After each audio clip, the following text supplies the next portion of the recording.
Before we start, just a quick reminder to hit that subscribe button. Only 2% are subscribed at 1,000 subscribers. I'll be posting a special video. The picture was already tilting when Ava locked eyes with me. Her grin looked harmless, so I did nothing, and that haunts me. She tipped her wrist and soda spilled over Ethan in one fast sheet. It hit his hair and collar and phone all at once.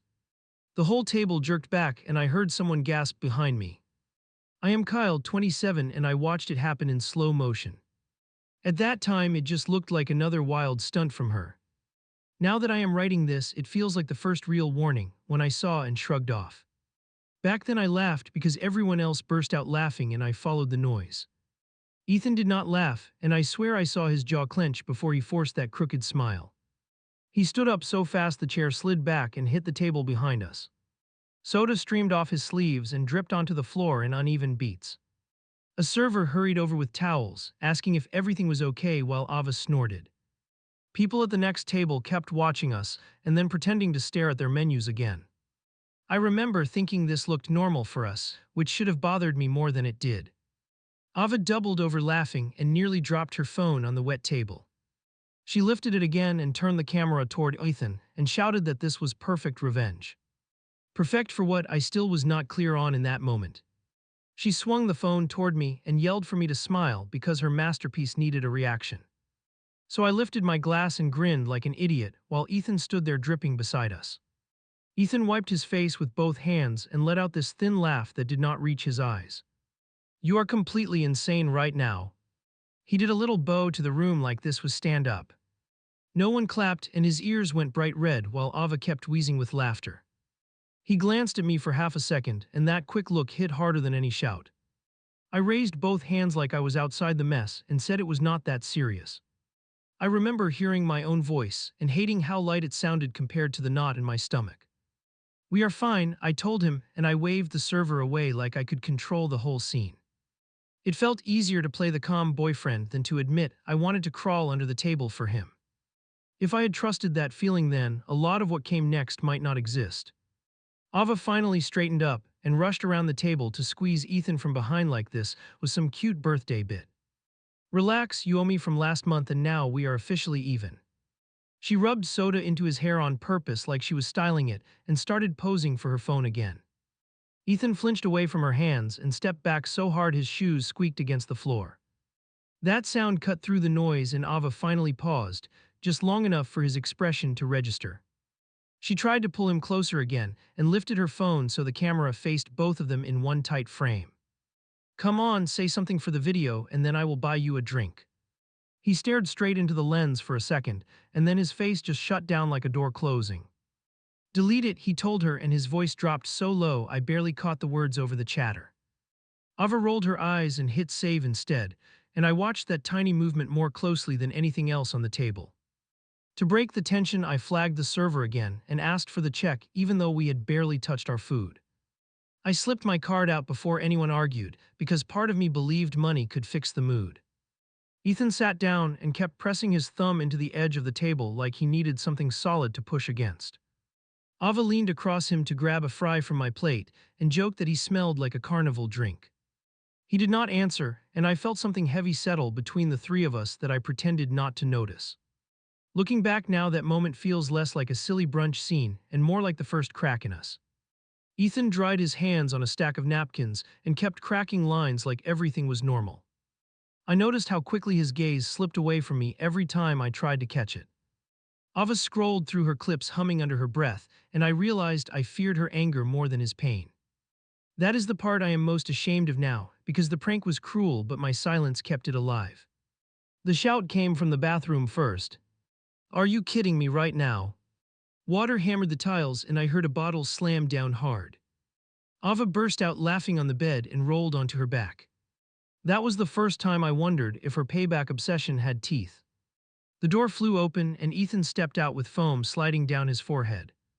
Streaks of dark dye ran through his hair in uneven trails. Ava already had her phone up, recording him while she kicked her feet in the air. "Look at you, rockstar, turn around." He dragged a hand over his face and for a second, the look in his eyes was pure panic. "It is permanent, right?" I asked, trying to sound casual, trying to mask the jolt in my chest. Ethan snapped his gaze to me like I had betrayed him personally. Ava snorted so hard she choked and waved the bottle like a trophy. It rinses in a few days, calm down, you two are so dramatic. He stared at the label anyway, lips moving while he checked every word like a man reading a verdict. He moved back under the shower and yanked the curtain shut with way more force than necessary. Ava flopped onto her stomach and zoomed in on the bathroom door. This is gold, the internet is going to worship me. She started drafting a caption out loud, trying different punchlines like this was rehearsal. I laughed once, short and thin, because it was easier than asking her to stop. When he came out again, his hair looked darker and he kept scratching his scalp. Still there, he asked, leaning toward her with this tight grin that did not reach anything else. Ava raked her fingers through his hair and turned his head like she was inspecting a pet. You look better like this, honestly, you should thank me for the upgrade. He pulled away just a little, just enough that I caught it, and then hated myself for pretending I had not. Later that night, she airdropped the clip to our group chat without warning. My phone lit up with laughing emojis and people telling her she was unhinged. Ethan replied with a skull emoji and a line about charging us for emotional damage. She screencapped that too and started planning a follow-up video on the spot. I watched the three dots appear under his name again and again, then vanish, and something sour settled under my ribs. The crying photo stunt started on a different weekend, when everyone piled into our place for games. Ethan dropped his bag on the couch and went and grabbed drinks while Ava dug for the speaker. She found an old print wedged in one pocket, him red-faced and teary in some hospital gown. "Whoa, what is this?" she asked, already lifting it higher, already grinning like she had won a prize.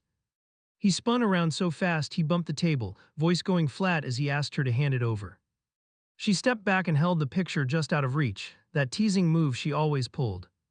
"Relax, you look adorable, this is peak vulnerable content." His shoulders locked up and he just stood there with his hand half raised. "Do not post that," he said, and his voice came out rough enough that even I blinked. Ava's eyes flickered, then she smiled wider, and that was the moment I should have taken the photo from her. Instead, she grabbed her phone, placed the photo on the coffee table, and snapped a shot. "Look at this little warrior," she announced, already typing, already humming to herself. Ethan sank into the chair across from her and rubbed the bridge of his nose. "You promised you would stop doing this type of thing," he muttered, almost too low to hear. She hit post anyway and turned the screen toward me like she wanted applause. I watched the likes pour in, little hearts stacking up faster than I could read the comments. People joked about him being sensitive and called her Savage Queen like it was a title. Ethan laughed once, short and dry, and asked if anyone wanted to start the game. He stayed quiet after that, eyes locked on the cards, jaw moving like he was chewing nails. I told myself he was fine because he did not walk out, and that lie still burns when I think about it. There was another stunt with his car that still makes me clench my teeth. He had a job interview across town and came over early to avoid traffic. While he ironed his shirt in our living room, Ava slipped outside with this huge grin. I figured she was just leaving a note or something mild, something harmless, something easy to undo. When he later reached for his keys on the hook and found empty space, the air in the room tightened. He checked his pockets twice, then his bag, then the counter, movements growing sharper each time. "Where did you put them?" he asked me because I was closer and because I looked calmer. I opened drawers I knew were empty, pretending to search so I did not have to meet his eyes. Ava finally strolled back in, spinning the keys around her finger like a ring. "You two look stressed. Wow, are we doing a trust exercise today or what?" His voice jumped an octave when he asked for them back. She dangled the keys behind her and told him she had upgraded the plan.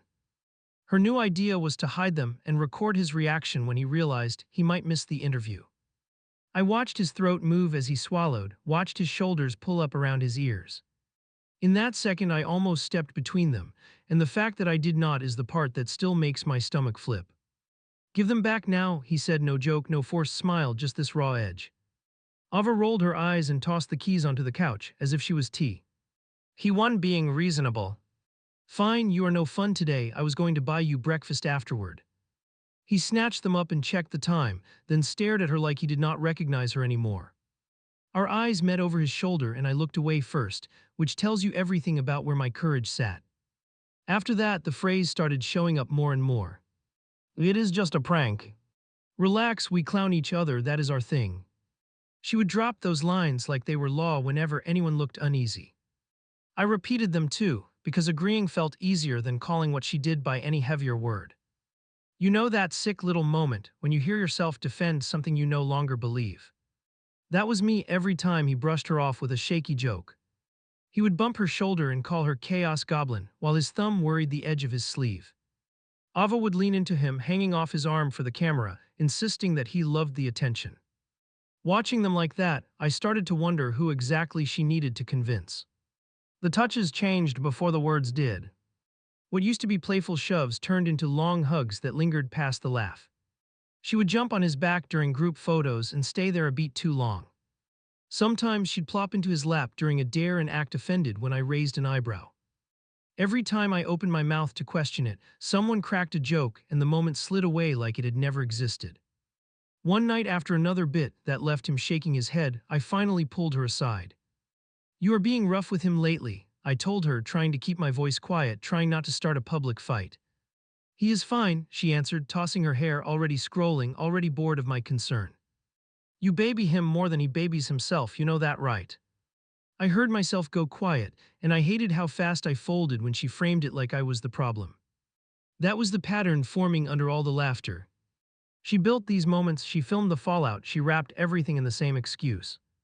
I saw the strain on his face more clearly every time, yet my protests stayed soft and scattered. Now writing this out, I can see how those just jokes laid the track for what came next. Back then, I only knew something felt off every time she reached for him, and I forced myself not to name it. Ava cleared her throat once and tapped speaker before the call connected. She pressed a finger to her lips, eyes bright, almost buzzing. "Ready for the Oscar performance," she whispered, already straightening her posture. The ringtone cut off and Ethan picked up on the third beat. "Hello," he said, and I remember thinking his voice sounded too relaxed for what she was about to drop. "Hi, is this Ethan?" Her tone turned flat and professional, like she had rehearsed it. "Yeah, who's this?" I heard a faint rustle like he was shifting in a chair. "This is from County General. Your sister was in a car accident." I felt my stomach shove upward, like the room had tilted without warning. Ethan went so quiet on the line that for a second I thought the call had dropped. "What happened? Where is she?" The words came out clipped, almost pushed through his teeth. Ava kept her voice steady, eyes locked on mine like this was a skit. "There was a collision at an intersection. She's stable right now. We need a family member here." I shook my head and mouthed enough, pointing at the phone like it was burning us. Ava only waved me off and added, "It would be best if you came as soon as possible." The next sound was his chair scraping back hard. Okay, I'm coming right now. Is she awake? Can I talk to her?" He was breathing faster, each inhale loud against the tiny microphone. "I'm afraid not at the moment," Ava answered, eyes gleaming, one leg bouncing. I felt my shoulders tense so tight my neck hurt, and I still did not open my mouth. On the line, I heard a door yank open and keys jingle. "What room is she in? Tell me the room number." Ava blinked, thrown for a second, then she improvised like it was nothing. "Trauma wing, second floor, ask for the nurse on duty when you arrive." I shut my eyes because that was the moment I realized he was already moving. A car door slammed loud enough that both of us flinched. The next thing was the engine turning over and his breath coming even faster. "I'm on my way. If something changes, call me back, please." He did not wait for a reply. The line stayed open, filled with road noise and air rushing past the speaker. Ava covered the microphone with her palm and hissed a laugh, like this was hitting all her marks. "End it," I whispered. "Tell him it's you before he pulls onto the main road." "You're so dramatic," she muttered, peeling my hand off the phone. "This is important feedback. I want to see how he reacts when he cares about something." Her choice of words made my chest twist in a way I ignore. Add in the moment. I should have grabbed the phone right there, but guilt is always louder in hindsight. On the line, there was a sudden blast of a horn, long and angry. "Jesus," Ethan shouted, voice cracking, "this light is taking forever, move." Tires screeched in the background, then another horn, closer this time. "Are you almost here?" Ava asked, slipping right back into her fake calm voice. He cursed under his breath and demanded again, "She's stable, right, you're sure?" She cracked then. I watched it happen in her eyes before I heard it. A tiny giggle slipped out on the word yes, breaking the hospital act. Ethan went silent, but the engine noise stayed, a dull roar under everything. "Wait," he said slower, "why are you laughing right now?" Ava bit her lip, then lost it completely and started laughing into the speaker. Okay, relax, it's me, you're fine, she's fine, this is a bit. I felt my face go hot, even though I had not spoken a single word yet. On the line, there was nothing for a few seconds, just heavy breathing and the crackle of the call. You're joking, he whispered. Tell me this is not what you actually did.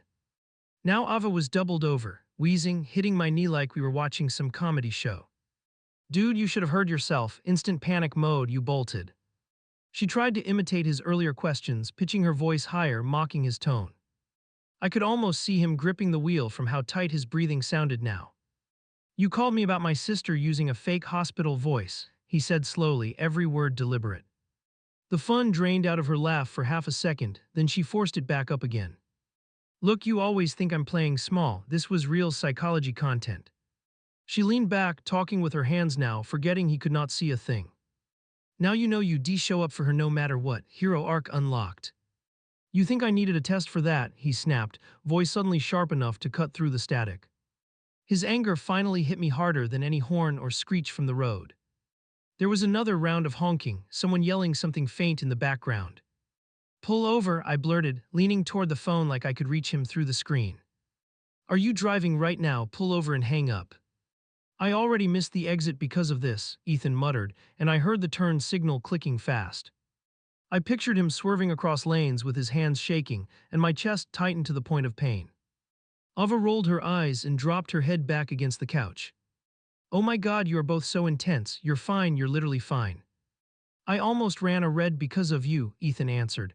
I slammed the brakes in the middle of the intersection. Hearing that made my stomach drop straight through me in one hard shot. I could not tell if the buzzing in my ears was from the call or my own nerves. End the joke, I said, finally using a tone I usually saved for real emergencies. Ava frowned, thrown off that I wasn't treating this like usual. Come on, this is nowhere near the worst thing we've done. That doesn't make it okay, I answered, and she stared at me like I had switched teams mid-game. On the line, Ethan stayed quiet, his breathing the only thing proving he was still there. I'm going home, he said eventually, voice low in a way I had never heard from him. I need to check on my actual sister now, with my own eyes, not through some joke. He paused and I could hear the click of his blinker again, steady and slow. If you post anything from this, I'm done with you, I'm not kidding. Ava's mouth parted, offended, like he had just ruined her favorite project. Wow, overreaction much, she scoffed, crossing her arms, phone still on speaker. You scared me on purpose, he replied. You listened to me freak out and you kept going. She opened her mouth to argue again, but he cut across her. And you dragged him into it too, nice. That last word landed heavy, right in the center of my chest.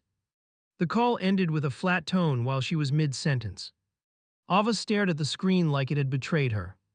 He'll calm down, she muttered, tossing the phone onto the cushion beside her. He always calms down, he loves this stuff. Watch, tomorrow he'll clown about it. I watched the phone instead, half expecting it to light up with an apology text that never came. That night he did not respond in the group chat at all. No memes, no sarcastic comments, no little throwaway jokes to smooth it over. Ava paced around, ranting about how guys could dish it out but not handle anything back. I kept replaying the way his voice cracked on the word please when he thought his sister was hurt. Even then, I told myself I was overthinking, which might be the biggest lie I let myself believe. The next day, he showed up at our place without warning. He stood in the doorway, eyes dull, arms folded, T across his chest. I saw my sister, he said. She was at home, eating takeout, completely fine. Ava offered a nervous laugh, stepping toward him with her hands out. He did not move, and that freeze between them felt worse than any shouting match. You crossed something yesterday, he told her, jaw clenched, gaze never leaving her face. Do you understand that? It was a prank, not a threat, she answered, chin lifting, shoulders stiff. You made me think I might lose her, he replied. You heard me beg and you kept going because you wanted reactions. His eyes flicked over to me then, and I swear that look hit harder than any accusation. You were here the whole time, right? He asked. You heard everything. I nodded, my throat too tight to push words out cleanly. You thought it was funny too, he continued, or you would have stopped it. That line sat there between us, heavy and accurate in a way I did not want to admit. I opened my mouth, but nothing I could say sounded like enough. Ava stepped in, filling the silence before I could pull myself together. Stop acting like we tortured you, she snapped, frustration finally boiling over. You were fine, you're fine now, nobody died, this is how we mess around. He let out a bitter laugh that barely even sounded like him anymore. If this is what messing around looks like to you, he said, maybe you need to find a new audience. He turned toward the hallway without another word. For a second I thought he'd pause, crack a joke, diffuse his own anger like always. Instead he just walked out and pulled the door shut behind him with careful, controlled force. The click echoed in my chest longer than it did in the room. Only later did I realize that was the sound of something important closing, not just a door. Her laptop chimed and flashed Ethan's name before I could look away. The notification preview sat there like it needed my decision. I was alone in the living room, the shower running down the hall. Another bubble popped up on the corner of the screen, covering the first. I told myself to ignore it, and my hand moved toward the trackpad anyway. The screen was already awake, no password prompt, no barrier. One more alert slid into view, his name again, shorter this time. My pulse picked up in this stupid, jumpy way I could not control. Last time his name and panic mixed, we ended up with that fake hospital stunt. That memory pushed harder than my conscience, and I clicked the chat window open. The thread filled half the screen, their avatars side by side. At the bottom, his newest line sat alone. Tonight I'm owning your heart after that mess yesterday. My eyes ran over it twice, like maybe I misread the wording. Something in my chest did a slow, ugly twist that I tried to swallow down. Above that, her answer blinked as typing for a second, then vanished. I scrolled a little without meaning to, just enough to see earlier lines. Relax, you survived the test, from her, a timestamp late at night. Barely, from him, you know exactly where to hit. I felt my throat tighten because I knew what that test referred to. They were dissecting that call about his sister like it was a game recap. Your voice cracked so hard, she wrote, audience would eat that up. Glad my nervous system entertains you, he'd answered, then added a winking emoji. Reading it now, the joke felt forced, like a bandage stuck on crooked. I could almost hear the strained laugh he used when he pretended things rolled off. Another bubble appeared while I stared. From him this time, you do know you're dangerous, right? Her reply popped up fast, only with you, you're so easy to tip over. Then one more line from her, I love how breakable you are with me. I actually leaned back in the chair, like the words had physical weight. I know how that sounds typed out here.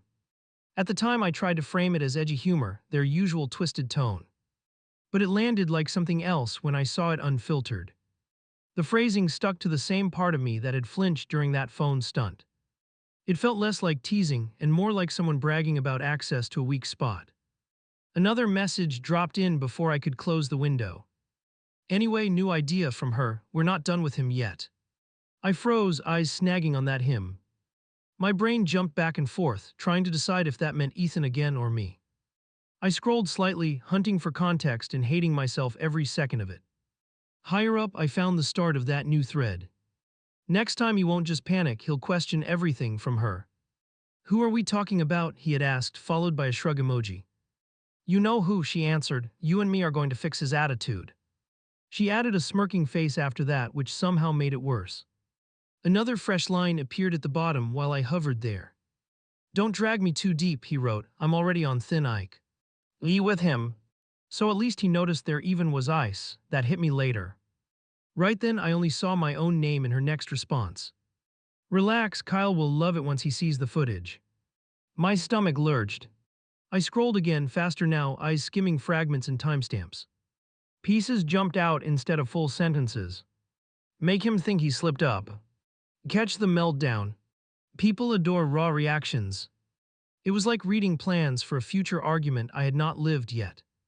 I wanted to slam the laptop shut and pretend I had not seen any of it. But that owning your heart line glowed on the screen every time I blinked. I dragged the cursor down, trying to find where that came from. Part of me was hoping it was obviously sarcastic, that I could file it under dumb banter and walk away. Up the thread, the tone changed for a handful of minutes. Promise you're not actually mad at me, she had written. I was furious, he replied. You knew that, you kept pushing anyway. Yet here you are still talking to me, from her, followed by a little heart icon. Yeah, you've got me, he answered, unfortunately for both of us. That was the laid in. Then her next line, you like it when I mess with you. And his answer, I like that you care enough to mess with me. Only after that came, "Tonight I'm owning your heart after that mess yesterday." The kind of thing you could pass off as a joke if you really wanted to. I heard the shower shut off down the hall. That sound ripped me out of the screen just enough to panic. I jabbed at the trackpad and nearly closed the wrong window. For a second, everything on the laptop froze and my reflection stared back, wide-eyed. My first instinct was to hit escape and pretend I had never touched any of it. Then another thought shoved through, sharp and stubborn. If I closed it now, I would be standing there knowing only half of what they were planning. I would still be the idiot in their sentences marked as "he will love it later." So I stayed in the chat, muscles tense, listening to drawers open in the bathroom. I hated myself for it, but I also kept reading. A new section started near the bottom, right where I had skipped before. "Tomorrow we practice," she wrote. "I want it perfect before we aim it at him." "How exactly?" he asked. "You want me to fake cry on command again?" "Not you," she answered. "This time it's about jealousy, way more fun." That word made the back of my neck prickle. "You sure you want to poke that?" Ethan had typed a bit later. He looked wrecked just hearing about that call yesterday. "He needs a wake-up call," she replied. "He thinks he controls the tone in this group. Then you and I know where the real power lies." My hands tightened on the edge of the desk until my knuckles ached. The bathroom door clicked open and her footsteps moved closer. I snapped the laptop almost closed, leaving a small gap out of pure panic. She walked in, hair twisted up, scrolling through her phone with one thumb. "What are you doing?" she asked, eyes flicking to the computer. My chest did this guilty leap even though I had not spoken yet. "Your computer pinged," I answered, fingers still resting on the corner of the lid. "I just checked, it wasn't an emergency from work." It was flimsy and we both knew it. Her gaze sharpened and she moved closer, setting her phone down with a soft thud. "Move," she said, voice going flat in that way that meant zero negotiation.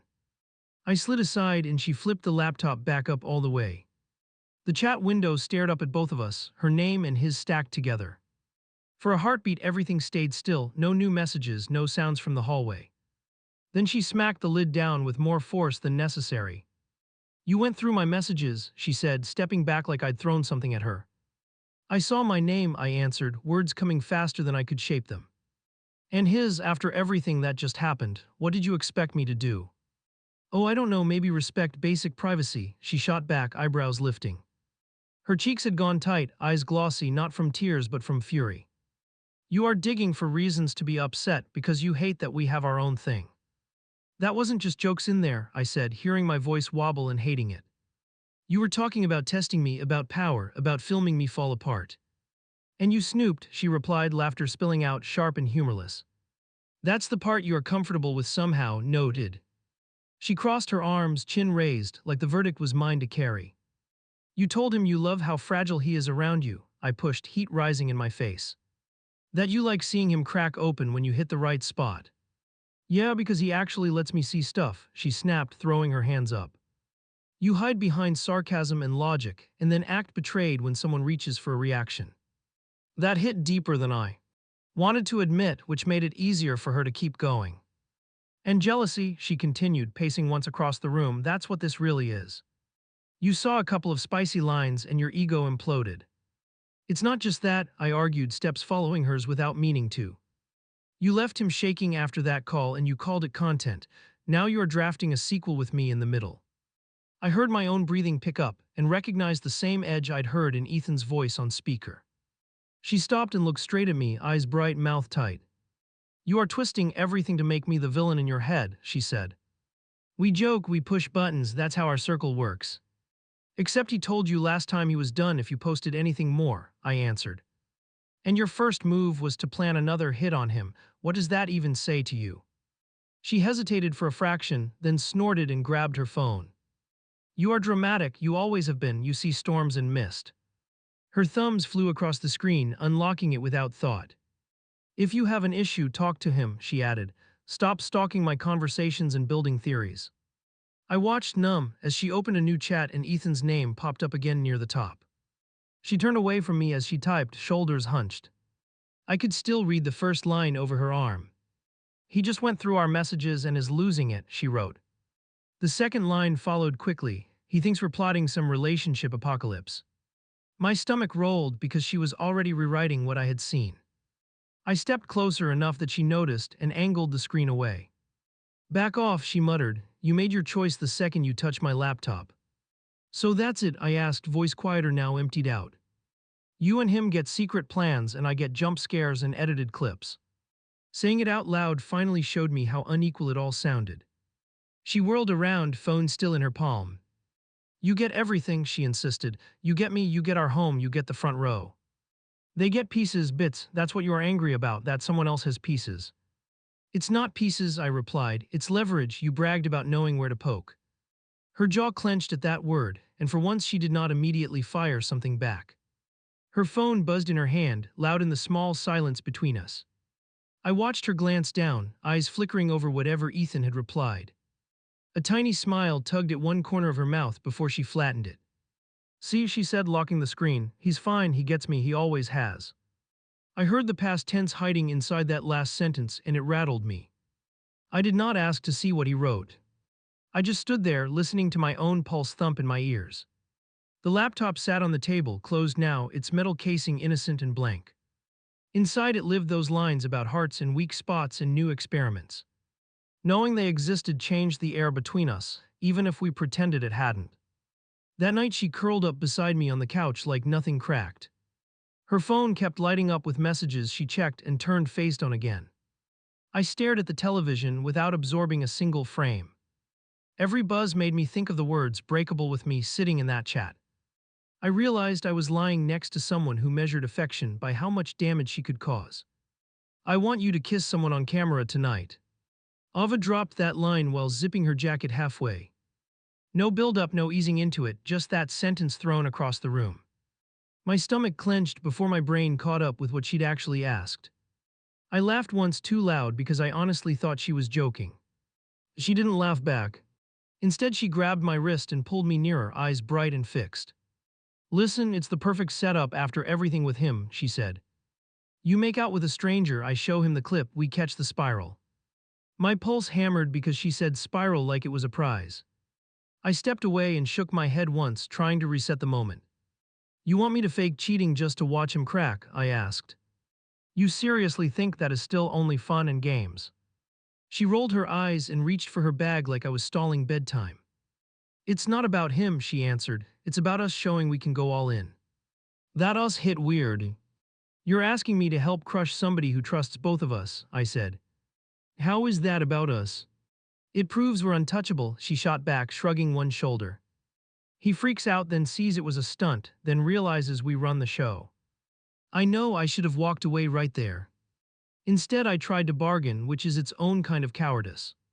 How about we prank literally anyone else? I asked, voice already tired. Or maybe we slow down with this whole social experiment thing. She laughed in my face, short and sharp, like I'd suggested church instead of a party. You're nervous because you know he still hangs on my every move, she said. That's your ego talking, not your morals. I felt that dig travel straight through my chest, and it found all my weak spots. You keep saying you're fine with how close we are, she added. Prove it, help me with this, then no one can claim you're insecure. That was the hook she always used. If I pushed back, I was uptight or jealous or controlling. If I went along, I was chill and supportive and gets the bit. She framed it like two doors, one for the fun partner and one for the boring one. I hated how much I wanted to avoid being seen as the boring one. She outlined the plan while we walked to the car. Bar near his place, girls from his circle, a camera angle that would sell intimacy. You pick someone you will never see again, she said, waving her hand. It can be quick, messy, whatever, as long as it looks real on video. Each word felt heavier than the last, but my feet kept moving toward the driver's side. We send the clip to his phone while he's with us, she continued as I buckled in. He looks down, loses it, we capture everything on my phone. Capture, that was the word she used for emotions like they were rare birds. I gripped the steering wheel tighter than necessary, knuckles burning. You realize he might actually think his closest friend betrayed him, I said. She leaned back in her seat, smirking at the windshield.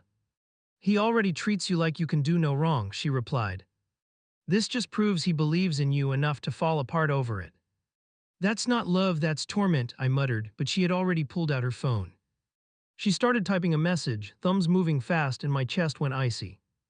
Texting him now, she said, telling him to meet us at the bar at 9. I pictured his face when the notification popped up, probably excited to hang out. The image made my jaw clench hard enough to hurt.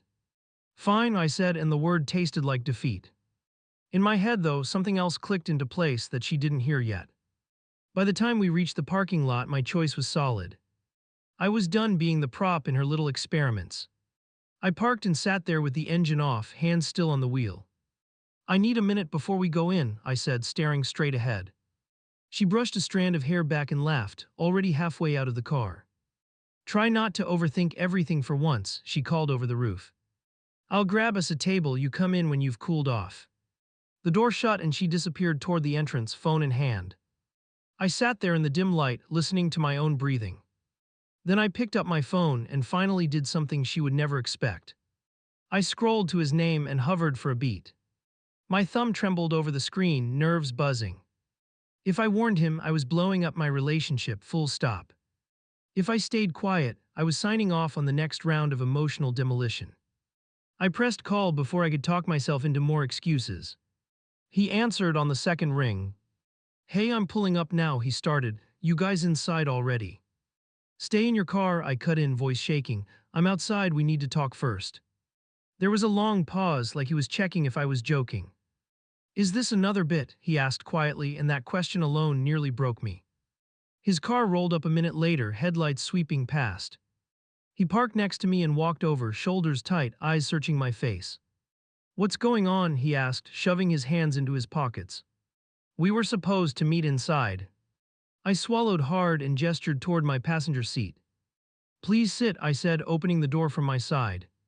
He climbed in slowly, like the cushions might give way under him. Is she mad at me again? He asked, half joking, half bracing. That's part of the problem, I replied, staring at the dashboard. What I'm about to tell you is going to sound unreal. I laid it out fast, no fluff, no cute framing. The staged kiss, the hidden recording, the plan to blast it to his phone mid-hangout. Every detail felt dirtier out loud than it had in my head. By the time I finished, my shirt stuck to my back with sweat. He sat there completely still, only his jaw working like he was chewing something bitter. When he finally spoke, his voice came out low and rough. She wants to fake you cheating to watch me collapse, he said. Because she thinks my reaction is entertainment. Hearing him say it, that plainly hurt more than anything I'd imagined. I nodded once because there was nothing I could add that didn't sound hollow. He leaned forward, elbows on his knees, palms pressed together. For a second I thought he might cry, then he let out this short, harsh laugh. I kept telling myself she just didn't know where the line was, he said. That underneath all the chaos she car. Yet about both of us. He turned his head toward me, eyes wet but clear. Now I'm wondering if I've just been material this whole time, he added. She pokes you, I shatter, then she edits it into content in her mind. Yeah, I murmured, my throat working around the word. I keep telling myself it's edgy humor and I'm just uptight. But I opened her chat with you and it did not read like love. He flinched at that and wiped his face with one hand. She told me you were fine with everything, you know, he said. That you loved how wild she was, that you only acted concerned in front of me. That little confession punched the air out of my lungs. Because I realized how often my silence had probably sounded like agreement. I wasn't fine, I told him, forcing myself to keep eye contact. I was scared of being the bad sport every time I pushed back. And I was scared of losing both of you if I drew any hard line. He shook his head slowly, like I'd just answered the wrong question on a test. You already lost me a little every time she used me as a target, he said. We sat there in the stale quiet of the car, phones buzzing occasionally. I could picture her inside, ordering drinks, scanning the door for us. If you go in there now, he said finally, she'll spin this however she wants. She'll tell you I begged to be part of it, that I love the drama. And maybe you'll believe her because it's easier than believing this conversation. Do you want me to leave? I asked. Just take off, block her, ghost the whole thing. He rubbed his eyes and blew out a breath, thinking. I want you to stop letting her use you as her weapon, he answered. Whether that means staying or going, that's on you. But I'm not walking in there for another performance. I nodded and reached for the door handle. You don't owe me forgiveness for going along this long, I said. But you deserved for someone to say out loud that this is messed up. He gave a small nod back, lips pressed together. For whatever it's worth, he answered, this is the first time you've actually looked like my friend and not her assistant. That line hit hard. I stepped out of the car feeling shaky but strangely clear. Through the bar windows, I could see her silhouette moving, animated, confident. She had no idea the show she'd scripted was already off the rails. I walked inside anyway because if I vanished now she'd own the story. She spotted me fast and waved me over with exaggerated relief. There you are, she called, hooking an arm through mine when I got close. Where's our favorite disaster? Did you two already start without me? Her laugh rang out bright and practiced, eyes flicking toward the entrance. I could feel the lie forming on her tongue before she even spoke again. He's not coming in, I said, pulling my arm free. She blinked once, thrown, then narrowed her eyes. What did you do? She asked, voice dropping an octave. You better not have warned him, Kyle. The way she used my name made it sound like an accusation instead of affection. I told him everything, I answered, keeping my tone steady. What you planned, what you typed, what you called a wake-up call. Her jaw tightened and she stepped closer, face inches from mine. You had one job, she hissed. You were supposed to be my partner, not run to him. People at nearby tables started glancing over, sensing the crackle in the air. I'm not your prop, I said. He's not your test subject. This isn't edgy, it's cruel. She laughed once, sharp and loud, drawing more eyes. Oh please, she snapped. You were fine when the joke was on him every other time. Now that your image might look messy for 2 minutes, suddenly you found a conscience. She wasn't entirely wrong, and that burned. I felt heat crawl up my neck as memories lined up on their own. The soda pitcher, the dye, the fake emergency, the way I had smiled through all of it. My silence had padded her landing each time she jumped. Now I was trying to climb out of a hole I helped dig. So what now? She demanded, crossing her arms. You gonna break up with me in the middle of happy hour to impress him? It's not about impressing anyone, I said, though my voice shook. It's about the fact that you enjoy watching people fall apart more than you enjoy actually loving them. For a second, real hurt flashed across her face, then hardened into something colder. You're pathetic, she snapped, grabbing her bag. You couldn't handle a simple bit, so you ran to my friend for validation. She slung the strap over her shoulder and glared toward the door. You just handed him proof that I can't trust you with anything real, she added. That's the only betrayal that actually matters tonight. So you pick him, I asked, the words out before I could soften them. Her eyes met mine, steady, unblinking. I pick anyone who doesn't fold the second things get intense, she answered. If that's him instead of you now, that's on you. Then she turned and walked straight out, not even glancing back at my table. Through the window, I watched her pause by his car. He rolled the window down a few inches, arms folded, face guarded. They talked for a minute, gestures sharp, expressions tight. I could not hear a single word, but his body language stayed defensive. She reached for the handle once, then dropped her hand when he didn't unlock it.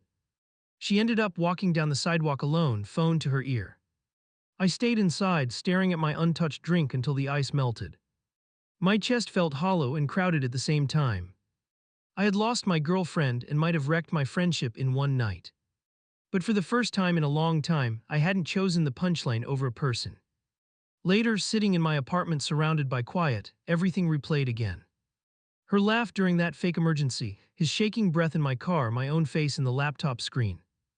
I kept asking myself if I was exaggerating, if maybe everyone our age just lives like this. Turning each other into content, calling it love, labeling fear as humor. At some point, I opened this app, made this account, and started typing. So that's where I'm at right now, talking to an ocean of strangers.